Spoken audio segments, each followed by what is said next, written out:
accounting equation question number 11. Show the effect of the following transactions on assets, liabilities and capital. हमारी first entry है started business with cash ₹60,000. तो यहाँ पे हमें 60,000 से business start किया गया कैश से. तो सबसे पहले कैश बढ़ा एसेट्स में, तो यहाँ कैश लिखेंगे. और कितने का कैश पड़ा है? 60,000 का. तो 60,000 अमाउंट. इसी तरह से हमारी कैपिटल भी इंक्रीज हुई है 60,000 से, तो 60,000 कैपिटल भी इंक्रीज करेंगे. इसके बाद नेक्स्ट एंट्री है रेंट रिसीव्ड ₹2,000. 2,000 का हमें रेंट मिला है, तो हमें कैश मिला है, तो यहाँ पे कैश इंक्रीज होगा 2,000 से.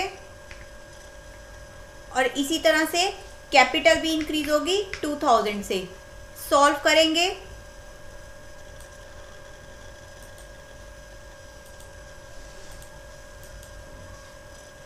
तो 60,000 प्लस 2,000 62,000. इसी तरह से यहाँ पे भी 60,000 प्लस 2,000 62,000. इसके बाद नेक्स्ट एंट्री है एक्रूड इंटरेस्ट ₹500. 500 का एक्रूड इंटरेस्ट है. एक्रूड इंटरेस्ट हमारा एसेट होता है क्योंकि वो हमें एक्रू हो चुका है लेकिन अभी तक मिला नहीं है. वो मिलना था लेकिन मिला नहीं है, तो लेकिन मिलेगा, तो ये हमारा एसेट है. इसीलिए हम इसे एसेट साइड पे लिखेंगे. यहाँ पे एसेट साइड पे कॉलम बनाएंगे हम एक्रूड इंटरेस्ट से. कितने का एक्रूड इंटरेस्ट है? 500 का. तो एक्रूड इंटरेस्ट के नीचे 500. और एक्रूड इंटरेस्ट, इससे हमारे बिजनेस का प्रॉफिट बढ़ेगा तो हमारी कैपिटल बढ़ेगी. तो यहाँ पे कैपिटल में भी 500 को प्लस करेंगे. सॉल्व करेंगे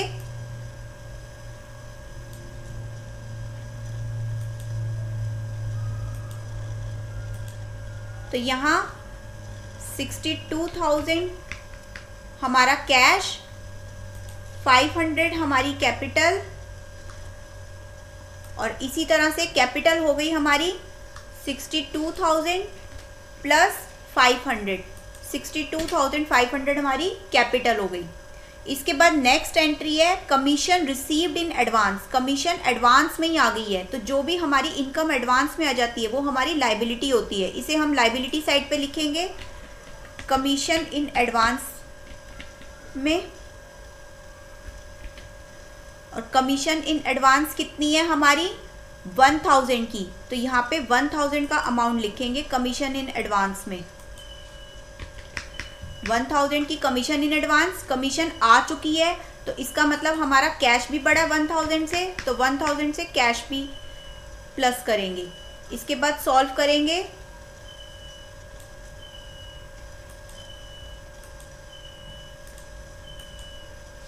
तो यहाँ हमारा कैश है 62,000 प्लस 1,000. 63,000 का हमारा कैश है. 500 की एक्रूड इंटरेस्ट, 1,000 की कमीशन रिसीव्ड इन एडवांस और 62,500 की कैपिटल.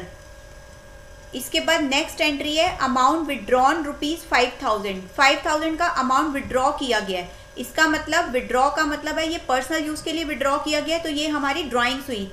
तो ड्राइंग्स हमेशा कैपिटल से माइनस होती है, तो यहाँ पे 5,000 को कैपिटल से माइनस करेंगे. और हमारा कैश भी कम हुआ है, हमने बिजनेस से पैसा निकाला तो हमारा कैश भी कम हुआ है. 5,000 को कैश से भी कम करेंगे. इसके बाद इसे सॉल्व करेंगे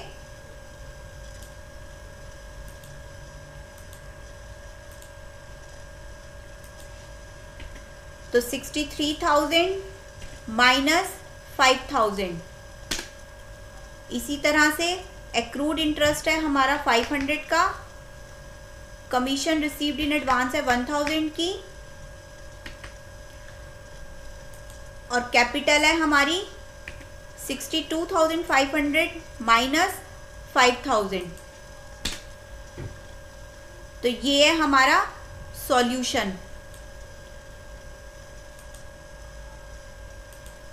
58,000 का कैश, एक्रूड इंटरेस्ट 500 का, कमीशन इन एडवांस 1,000 जो हमारी लाइबिलिटीज़ है, और कैपिटल है हमारी 57,500 की.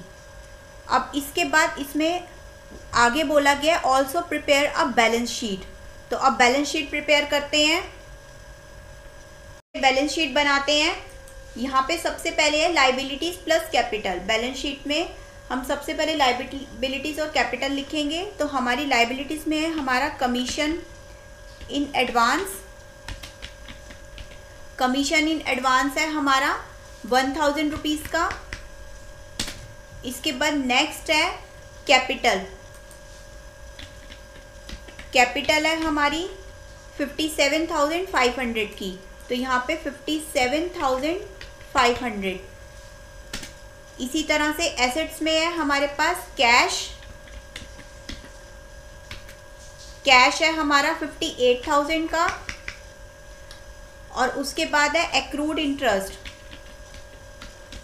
तो एक्रूड इंटरेस्ट है हमारा 500 का। सॉल्व करेंगे।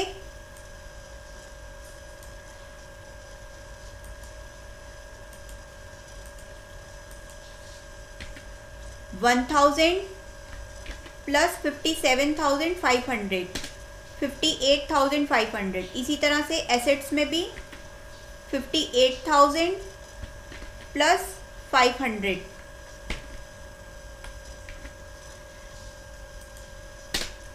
तो 58,500 के हमारे एसेट्स हुए।